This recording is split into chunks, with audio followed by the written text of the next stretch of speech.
Okay po, tapos nitong video, mapapakain kayo dapat ng munggo ha. One of the healthiest. Doc Lisa, kailangan magmumunggo tayo at least twice a week ha. Gusto ko yung ganito, maraming dahon ng ampalaya. Favorite ko. Bawasan lang itong taba. Okay, ano benefits ng munggo? Mura, sobra sustansya. Grabe po, share natin sa mga kaibigan natin. Meron nagsasabi dyan, magko-comment na bawal daw ang munggo sa mga may arthritis, may rayuma. Mali po. Ulitin ko, mali. Fake news po yon. Nagsalita na ang UP Philippine General Hospital, mga doctors, yung pinaka-expert nila sa rayuma, section of rheumatology. Naggawa na nga sila ng libro na pwede ang munggo sa may rayuma. Marami kasing rayuma eh. Pag sinabing osteoarthritis, arthritis na pagkaedad, pwede yung munggo. Nakakabawas pa nga ng mga inflammation siya, ng joint inflammation. Pag rheumatoid arthritis, pwede rin ang munggo. Ngayon, kung mataas uric acid mo, may gout, pwede pa rin naman ang munggo, siguro mga 1 cup lang, sa tamang dami. Hindi pa rin siya ang pinakabawal sa mataas na uric acid. More alak at karne pinagbabawal dun sa gout eh. So, maraming benefits ang munggo. Ito, low glycemic index siya. Sabihin, pag kumain ka ng marami, hindi rin gano tataas blood sugar mo. Okay? Blood sugar control. May weight loss pa siya. Pwede siya beneficial for people with arthritis. So, ang munggo, baliktad nga sa kaalaman ninyo. High fiber na siya, may protein pa, marami pang antioxidant ang munggo na nakakabawas ng joint inflammation and arthritis pain. Kaya huwag sisihin yung munggo kung masakit ang katawan. Healthy po siya. Sayang. Siya one of the highest source ng protina. Ito magandang protein vegetable protein. 'Di ba? Para lumakas, para sa muscle, imbis na baboy at baka na mahal at makolesterol, baka magbara pa yung puso natin. Itong klaseng protein ang maganda. High source of protein, maraming antioxidant, maraming amino acid. Maganda rin sa blood pressure, nakababa pa ng bad cholesterol, bawas heart disease. Isa-isahin natin 9 benefits ng munggo para magluto na kayo. Number 1, grabe sa dami ng nutrients niya. Tingnan mo isang cup ng munggo kita mo yung protein niya, ang dami. 14 grams of protein. Maraming protein siya talaga. Pampalakas. Fiber niya maganda. High fiber. Pampadumi. Regular ang dumi. Iwas colon cancer. Maganda to. High fiber yan. Folate. Sobra taas ang B9 niya. Vitamin B9. 80% pangbuntis. Kailangan natin tong vitamin B. Anti-stress. Mataas pa siya sa minerals.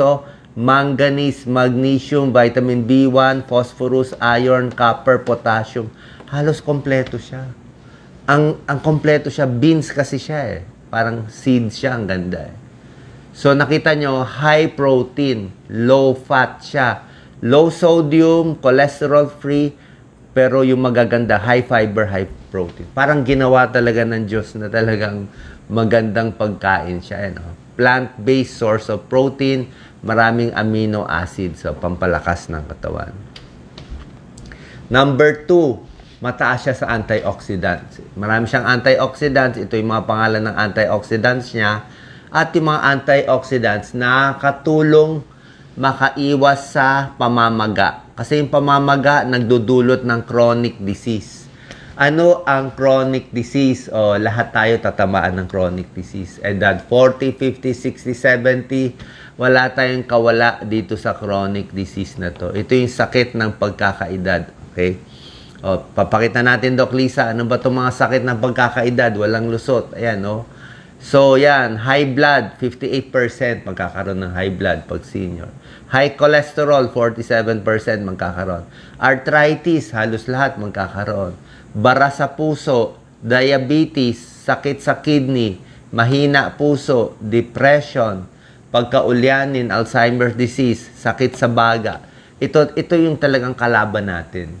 So, pag kumain ka ng maraming antioxidant tulad ng pagkain ng munggo, makakabawas dito. Nakita niyo yung munggo, nakaka-prevent siya lahat nito Kaya nga yung mga vegetarian healthy. And number 3, pinapababa niya bad cholesterol. Kung gusto niyo tumaas ang cholesterol, di taba, mantika, di ba? So, lowers LDL, bad cholesterol. 26 studies, pag kumain ka madalas ng munggo, bababa ang bad cholesterol mo. Good for the heart. Mataas sa potassium, magnesium, fiber. Nakakababa din ng blood pressure. Yan, may mga pag-aaral.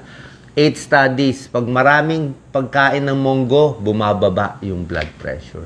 Actually, kung high blood, bababa. Pag normal blood pressure daw, bababa pa rin daw konti. Kaya maganda siya. Yan, potassium, magnesium, fiber. Very, very nutritious. Kaysa kumain ka ng donut o matamis lang na cookie, di ba? So, kompleto siya. Mataas siya sa fiber and starch. Maganda sa tiyan, di ba? Ito yung okay sa tiyan. Meron siyang soluble fiber na pectin, meron siyang resistant starch, pampadumi, regular ang pagdumi para hindi magka-almoranas, hindi magka-anal fissure, hindi sumakit, hindi tumigas ang pagdumi natin. Sasabayan nyo lang na maraming tubig. Kaya nga may sabaw yung munggo eh.